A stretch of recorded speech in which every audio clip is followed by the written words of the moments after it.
Hindi lang sa Netflix patok ang bagong kapamilya action series Incognito, pati sa TV, YouTube at Facebook ay pinagkakaguluhan din ito. 4 na araw na nangunguna sa top 10 TV show ng Netflix Philippines ang pinagbibidang serye ni Richard Gutierrez at Daniel Padilla. Simula nang pumasok ito sa nasabing list noong linggo, January 19. Nitong Lunes, January 20 naman ay nagsimula na itong mapanood sa TV5, Jeepney TV, Kapamilya Channel at A to Z sa TV at sa Kapamilya Online Live sa YouTube at Facebook. Kahit kakaumpisa pa lang ay sakalam agad ang online peak concurrent views na nito na umabot agad ng 585,973. Pero mas lumakas pa nga ito sa second episode nito noong Martes, January 21, kung saan nakapagtala ito ng 684,917 peak concurrent views. Palaban din ang nakuha nitong ratings at binubugbog ang katapat nitong programa ng mga batang reles na pinagbibida ni na Miguel Tan Felix at Kokoy De Leon.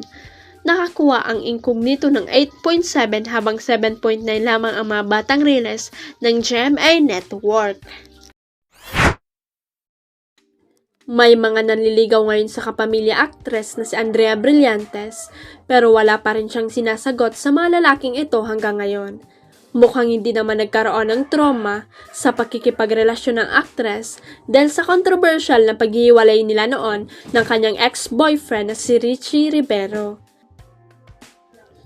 Nakachika ng bandera at ilang piling members ng entertainment media si Andrea sa naganap na Star Magic Spotlight press con nung nakaraan kung saan game na game niyang sinagot ang matanong sa kanya.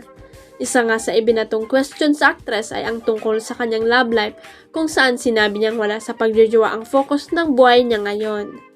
Meron naman po talaga mga manliligaw pero hindi kasi ako nakaka-focus dun. Lalo na sa last year, talagang inaamin ko na sorry for I don't really date or hindi ganyan yung hinahanap ko. Paliwanag ni Andrea.